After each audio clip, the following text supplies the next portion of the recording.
Donc, bonjour, bienvenue dans ce cours de sciences de la vie et de la Terre, niveau première année parcours international collégial, option français. Ce cours fait partie de l'unité 2, les phénomènes géologiques externes, chapitre 2, la formation des roches sédimentaires. Plus exactement, la fiche 5, c'est la classification des roches sédimentaires. L'objectif de cette fiche, c'est donc de connaître quelques critères de classification des roches sédimentaires et utiliser une clé simplifiée pour déterminer les roches sédimentaires. On commence par cette situation problème. Donc, les roches sédimentaires sont très diverses. Cette diversité elle est due à l'origine des sédiments constitutifs des roches et aussi à la diversité des milieux de sédimentation. Malgré cette diversité, les géologues ont réussi à les classer selon un ensemble de critères. Donc, les roches sédimentaires sont très diverses. La diversité elle est liée aux sédiments constitutifs des roches et aussi à la diversité du milieu de sédimentation. Malgré tout ça, les géologues ont réussi à les classer selon un ensemble de critères. Je vous présente ces trois exemples de roches sédimentaires. On a ici les puddings et aussi les brèches. Troisième échantillon, c'est le grès. Donc, trois types de roches sédimentaires. Les géologues ont des critères qui leur permettent donc de classer et de distinguer entre ces roches. La question qui se pose dans cette fiche, c'est quels sont les critères qui nous permettent de classer les roches sédimentaires. Donc on va essayer de répondre à cette question dans les activités proposées dans cette fiche. Les critères de classification des roches sédimentaires. Dans cette fiche, donc, on va choisir deux critères de classification des roches sédimentaires. Premier critère, c'est selon le mode de formation, c'est ce qu'on appelle la classification génétique. Deuxième critère, c'est selon la composition chimique, c'est ce qu'on appelle la classification chimique. Donc, on va classer selon le mode de formation, c'est la classification génétique. Au deuxième critère, c'est selon la composition chimique des roches, c'est la classification chimique. Concernant le premier critère, la classification génétique, on a des roches dérivant de formes des fragments d'autres roches, on les appelle les roches sédimentaires détritiques. Les roches sédimentaires détritiques. Un deuxième type de roche, c'est les roches formées par précipitation non biologique. Ça veut dire précipitation des ions dissous dans l'eau. On parle ici des roches sédimentaires chimiques. Le troisième type de roche, ce sont les roches formées par les restes d'êtres vivants. Donc, ce sont des roches biochimiques. Donc, selon les critères, le mode de classification, c'est-à-dire la classification génétique, on a trois groupes de roches. On a les roches sédimentaires détritiques et les roches sédimentaires chimiques et les roches sédimentaires biochimiques. Donc, et selon le deuxième critère, on a les carbonatées, les roches carbonatées, les roches siliceuses, silicatées, phosphatées, évaporitiques, à les éliminer et carbonées. On va voir des exemples de ces roches. Donc voilà donc deux critères de classification de roches. C'est la classification génétique qui donc selon le mode de formation, on a les roches détritiques, les roches chimiques et les roches biochimiques, selon l'origine euh, des éléments qui constituent ces roches. Deuxième critère, sur la classification chimique, on a les carbonatés, les siliceux, silicatés. On va les voir en détail avec des exemples. Maintenant, la classification selon le mode de formation, ça veut dire la classification génétique. Le premier critère de classification, on va voir un exemple de classification. Tout d'abord, on a la roche originelle, ça veut dire la roche mère. Cette roche mère, elle subit l'altération, la fragmentation, l'érosion et le transport. Donc, après l'érosion et le transport, on a formation des particules visibles, c'est des grains, c'est la granulométrie qui est supérieure à la taille des argiles. C'est le premier type des produits de l'érosion, c'est des particules visibles.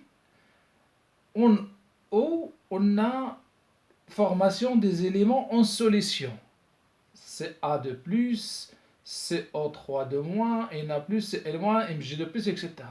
Donc, après l'altération, on a formation des produits d'érosion qui sont soit des éléments en solution, ça veut dire invisibles à l'œil nu, ou bien formation des débris, c'est des particules visibles, c'est des grains. On parle de la granulométrie supérieure à la taille des argiles. Voilà deux types de produits d'érosion. Après, on a l'étape suivante, c'est la sédimentation. Dépôt, ça veut dire sédimentation, ou bien précipitation des éléments dessous, suivi de la diagenèse. Donc après le dépôt et la diagenèse, on obtient différents types de roches. Premièrement, ce qu'on appelle les roches détritiques. Donc c'est les roches détritiques, ce sont des roches issues de la diagénèse des éléments détritiques, ça veut dire des fragments de roches. On les appelle les roches détritiques. Ce sont des roches terrégènes, ça veut dire d'origine continentale. Exemple, le conglomérat, les grilles, les pylites, ça c'est des exemples de roches. Un deuxième type de roche qui provient des éléments en solution après diagénèse, c'est les roches chimiques. Les roches chimiques. Et le troisième type, c'est les roches biochimiques. Donc ces roches chimiques et les roches biochimiques, ce sont des roches carbonatées. Donc, exemple, le calcaire oléitique, les dolomies, ou bien les machelles, ce sont des roches qui contiennent des fragments de coquilles, ou bien la craie. Tout ça, ce sont des roches chimiques ou bien des roches biochimiques. Voilà donc la classification des roches selon le mode de formation, ça veut dire la classification génétique, qui donne donc trois types de roches. C'est les roches détritiques, les roches chimiques et les roches biochimiques. Bien. On passe maintenant au deuxième critère. Ça veut dire la classification selon la composition chimique. Le critère, c'est la composition chimique, c'est la classification chimique. On a les roches sédimentaires. Donc ces roches sédimentaires, on peut les classer en plusieurs types, plusieurs catégories. Première catégorie, c'est les carbonatées, les roches carbonatées. Ces roches carbonatées, exemple calcaire, ce sont des roches formées du carbonate de calcium. Exemple, les calcaires, c'est ACO3. Voilà la première catégorie. Deuxième catégorie de roches, pardon, c'est les roches siliceuses. Les roches siliceuses, exemple le silex. Ces roches sont composées de silice d'origine sédimentaire, exemple le silex. Un troisième type de roche chimique, c'est les roches phosphatées. Roches phosphatées. Exemple, le phosphorite. La phosphorite, donc, ce sont des roches phosphatées riches en phosphore. Ce sont des riches en phosphore, des roches riches en phosphore. Exemple, ici, la phosphorite.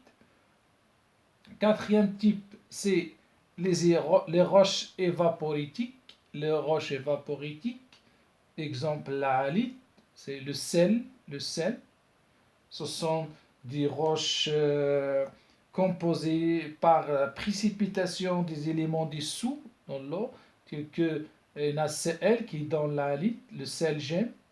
Voilà, le quatrième type de roche. Le cinquième type, c'est les roches carbonées. Nous avons parlé des roches carbonatées, c'est le carbonate, c'est ACO3, et les roches carbonées, ce sont des roches composées de matière organique. Exemple, le charbon. Voilà.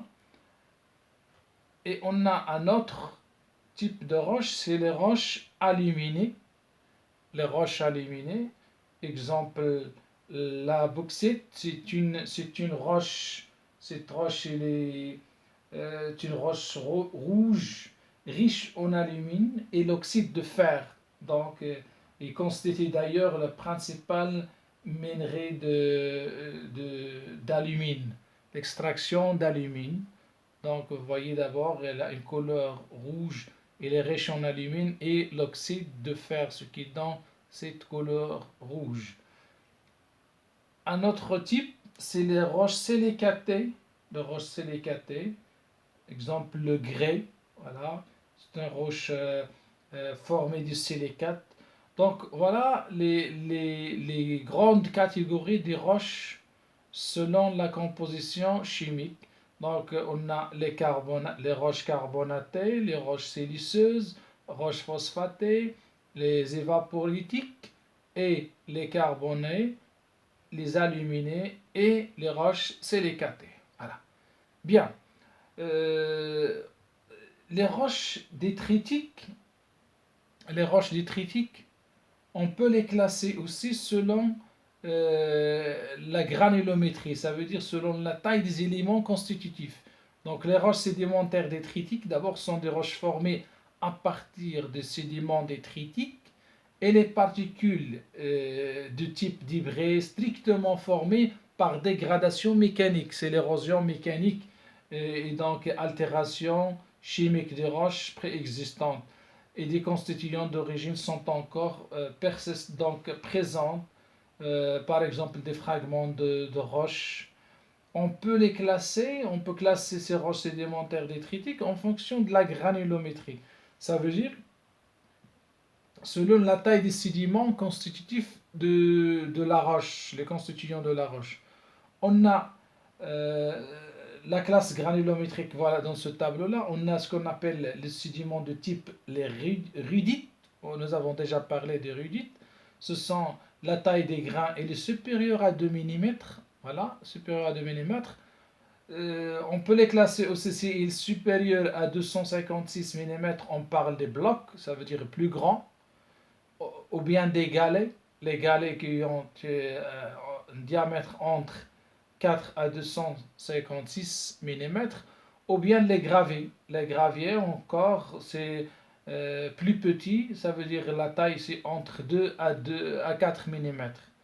Et donc selon la taille des grains, on parle le nombre de sédiments, soit on l'appelle les cailloutis, ou bien le gravier, c'est le sédiment. Après la diagenèse, on obtient, à partir de ces sédiments, on obtient une roche qu'on appelle les conglomérats. Donc voilà le type de roche, c'est le conglomérat, selon donc la granulométrie. Si on a des arénites, les arénites, ce sont des petits grains, ce sont entre 63 micromètres et 2 millimètres. Ça veut dire qu'ils sont beaucoup plus petits que ceux des rudites. Donc, c'est exemple, c'est le sable. Le sable, donc, c'est le nom de sédiment, c'est le sable. La compaction, bien, la cémentation de sable est dans la roche qu'on appelle le grès. Donc, le conglomérat, il a des éléments plus grands que le grès. Le troisième type, c'est de la classe granulométrique, ce qu'on appelle les lutites. Lutite, c'est la taille elle est inférieure à 63 micromètres. Donc, on peut les classer entre 2 à 63 micromètres, c'est les limons ou bien les slates, c'est les limons. Ils donnent donc les roches de type les pilettes. Tout ça, ils donnent des roches, on appelle les pilettes. On ne va pas entrer dans les détails. Donc, la classe générale, c'est les pilettes. Aussi, la taille inférieure à 2 micromètres, c'est les argiles. Les argiles donc, sont beaucoup plus fines. C'est donc là, ils donnent aussi des pilettes. Voilà donc la classification selon la granulométrie. Cette classification, donc, il concerne un exemple de roche, c'est les roches détritiques. Bien, maintenant, on passe à un autre élément important, c'est l'utilisation de la clé, une clé simplifiée pour déterminer les roches sédimentaires. Donc, comment l'étude macroscopique, ça veut dire à l'œil nu, ou bien utilisation de la loupe binoculaire des roches sédimentaires permet donc de les identifier. Ça veut dire on peut identifier les roches sédimentaires avec une étude macroscopique à l'œil nu. Donc voilà un exemple de clé utilisée. Suivi avec moi. Donc on commence par les roches stratifiées qui contiennent des fossiles éventuels. Donc ce sont des roches sédimentaires. Ça c'est les caractéristiques des roches sédimentaires. Ce sont des roches qui stratifiées et dans la nature on les trouve sous forme de strates horizontales. Ils contiennent des fossiles, donc ce sont les roches sédimentaires. Bien, ces roches, donc, si il y a du type de roches qui présentent une effervescence à l'acide dilué, HCl, ce sont des roches carbonatées. Si on utilise l'HCl, la roche montre une effervescence avec l'acide, on parle donc des roches carbonatées. Deuxième cas, c'est l'inverse. Pas d'effervescence avec l'acide dilué. Donc, si elles présentent l'effervescence, ce sont directement des roches carbonatées. Si elles ne présentent pas d'effervescence, on va passer à un autre critère. Donc, revenons aux roches carbonatées. Ça veut dire les roches qui présentent l'effervescence avec l'acide dilué. On peut les classer en deux groupes, deux catégories. C'est d'abord les roches la dureté qui présente une dureté supérieure à l'angle en général, ce sont des roches cohérentes, c'est le calcaire. Ça veut dire qu'ils sont très durs que les angles. On ne peut pas les éliminer ou bien enlever des parties avec l'angle. Ça veut dire que la dureté est supérieure à celle des angles. Si on utilise l'angle, on peut avoir cassure de notre angle. Donc ça, la dureté est supérieure à celle de l'angle. Donc on ne peut pas éliminer ou bien arracher une partie de la roche en utilisant juste les angles de notre doigt. Donc ce sont des roches dures, cohérentes, c'est le calcaire. Donc calcaire c'est une roche carbonatée très dure. Si la dureté est inférieure à l'angle, sa roche friable faisant pâte avec de l'eau. Ça veut dire la dureté, on peut éliminer, on peut enlever des parties de la roche avec nos angles, de nos doigts. Donc, si on ajoute de l'eau, on obtient une pâte. Ça veut dire que la roche montre une pâte avec de l'eau. Donc, il donne une pâte lorsque on ajoute de l'eau. C'est les marnes. Donc, les marnes, ce sont des roches carbonatées qui présentent donc une dureté inférieure à celle de l'angle et donc, donc ils se transforment en pâte avec de l'eau. On ajoute de l'eau. On passe maintenant à un deuxième type de roches. Ce sont des roches qui ne présentent pas l'effervescence avec l'acide du lait, HCl. On a, si la dureté est inférieure à celle de verre, ça veut dire on utilise un morceau de verre, on peut arracher quelques débris de la roche. Ça veut dire qu'elle a une dureté inférieure à celle de verre. On ne va pas utiliser l'angle ici, on va utiliser le verre, un morceau de verre. Donc on peut enlever un petit morceau des débris de la roche, donc la dureté inférieure au verre. C'est les argilettes. C'est les argilettes. Voilà. Deuxième type de roche, ce sont des roches qui présentent une dureté inférieure au verre, mais ce sont des roches solubles. C'est les roches salines. Ça veut dire la roche, on peut éliminer des parties par le verre, en utilisant le verre, mais ces roches, il est soluble dans l'eau. C'est les roches salines, telles que la halite, la NaCl. Un autre exemple, si la roche présente une dureté supérieure au verre, ça veut dire le verre ne peut pas arracher des morceaux de la roche. La roche, elle est très très dure. C'est l'élément cémenté, donc c'est les conglomérats aigrés. Ce sont des roches qui ne présentent pas une effervescence avec l'acide et la dureté est supérieure à celle de verre. Donc, ce sont les conglomérats et le grès.